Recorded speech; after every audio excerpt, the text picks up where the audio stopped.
Bismillahirrahmanirrahim. Assalamualaikum warahmatullahi wabarakatuh. Alhamdulillah, siswa-siswiku sekalian, jumpa lagi dengan Bu Ratna dalam video pembelajaran biologi hari ini. Ibu punya sesuatu? Ya, ini adalah produk olahan minuman ya. Ini minuman yang kita kenal sebagai yogurt. Iya, bagus. Yogurt adalah bahan bakunya dari susu ya.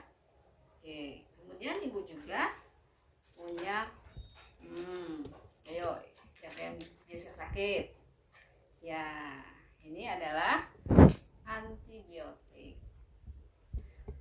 Kalau ini produknya namanya penisilin ya, jadi ini antibiotik.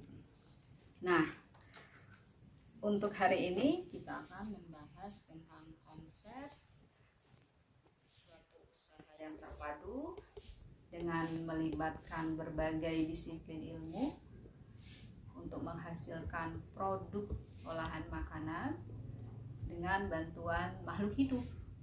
Dalam hal ini makhluk hidupnya adalah mikroorganisme. Oke, jadi ini adalah contoh dari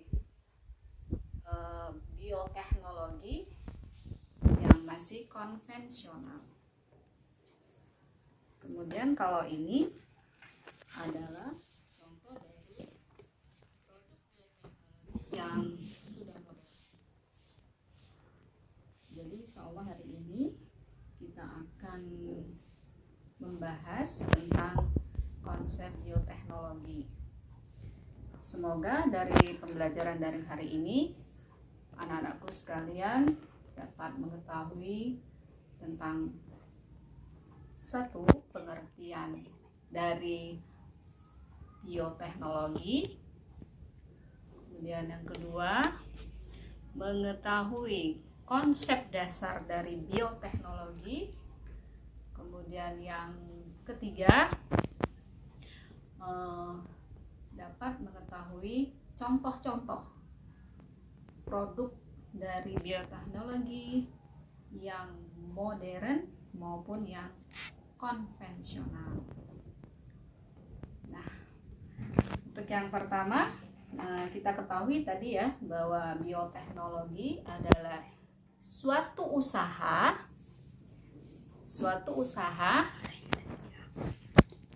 dengan melibatkan disiplin ilmu sehingga menghasilkan produk baru ya dengan bantuan mikroorganisme atau dalam hal ini makhluk hidup.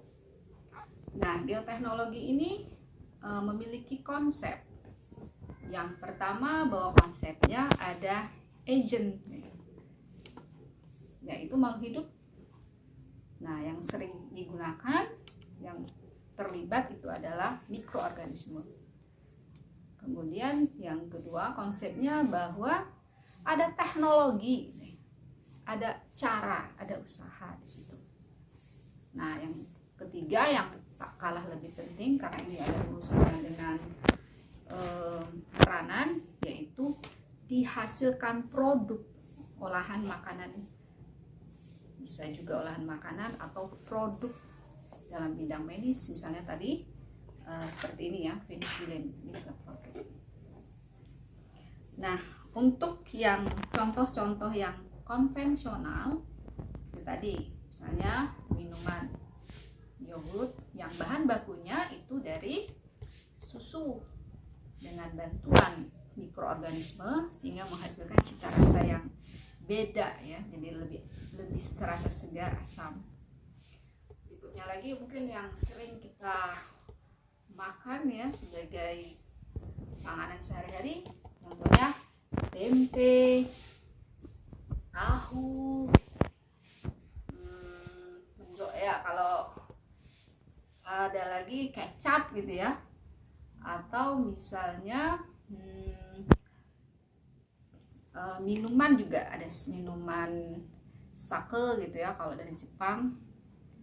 Nah, itu juga adalah hasil dari yang konvensional. Sementara kalau yang modern itu ada misalnya contohnya kultur jaringan. Kemudian ada lagi misalnya contohnya pada kalau di hewan itu cloning cell. Jadi hewan bisa diperbanyak dengan bentuk, ukuran, dan keunggulan yang sama. Nah, kalau yang lebih modern lagi itu dengan teknologi yang canggih itu adalah fertilisasi in vitro ya. Contohnya bayi tabung. Oke, kita akan saksikan proses fertilisasi in vitro bayi tabung. Silakan. Proses terjadinya bayi tabung. Saat ini teknik reproduksi buatan seperti bayi tabung dipandang sebagai solusi bagi mereka yang ingin memiliki anak namun terhambat oleh masalah kesuburan ataupun masalah genetik. Teknik ini pun telah dipakai oleh setidaknya 70% dari semua pasangan yang mencoba mencari solusi untuk mendapatkan keturunan. Proses bayi tabung melibatkan sel telur dewasa yang diambil dari ovarium wanita dan akan tinggal di laboratorium khusus untuk dibuahi oleh sperma. Jika proses fertilisasi berhasil, maka sel telur akan dipindahkan ke dalam rahim seorang wanita dengan harapan akan terjadinya kehamilan.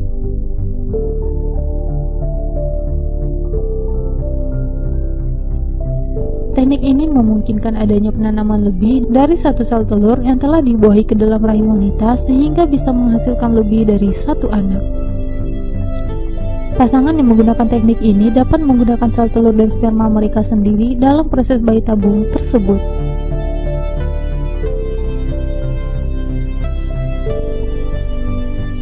Atau bisa juga sel telur yang telah dibuahi ditanamkan di rahim wanita pengganti dan secara genetik tidak terkait dengan anak yang kelak akan dilahirkan.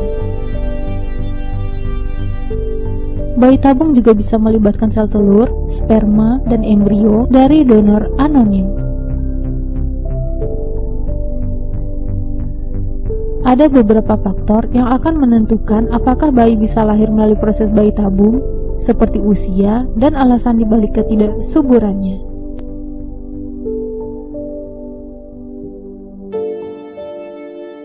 Mengingat sifat prosedurnya yang kompleks, tidak mengherankan jika program bayi tabung ini bisa menghabiskan banyak uang, memakan waktu yang cukup lama, serta ada pula resikonya seperti kegagalan atau lainnya.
Tadi video proses pembuatan bayi tabung yang merupakan contoh dari bioteknologi modern. Ya, jadi kita ambil kesimpulan bahwa bioteknologi adalah suatu usaha atau cara yang terpadu dari berbagai disiplin ilmu untuk menghasilkan produk baru dengan bantuan makhluk hidup, dalam hal ini mikroorganisme. Bioteknologi ada dua jenis, ada bioteknologi konvensional yang masih sangat sederhana, kemudian bioteknologi modern. Untuk bioteknologi konvensional, contoh produk-produknya seperti olahan makanan dari kedelai ya, tempe, tahu, kecap, olahan dari susu, yogurt, keju, olahan dari air kelapa, itu nata de coco, itu yang masih konvensional, yang masih sangat sederhana teknik pengolahannya. Nah, sementara untuk contoh-contoh dari biologi modern itu ada cloning cell, memperbanyak, itu lebih sering digunakan untuk hewan. Kemudian kultur jaringan itu pada tumbuhan, dan yang sekarang itu adalah fertilisasi in vitro, yaitu bayi tabung. Semoga bermanfaat video pembelajaran kita hari ini bersama Bu Ratna. Ada kesalahan Ibu mohon maaf, pada Allah Ibu mohon ampun. Wassalamualaikum warahmatullahi wabarakatuh. Bye bye.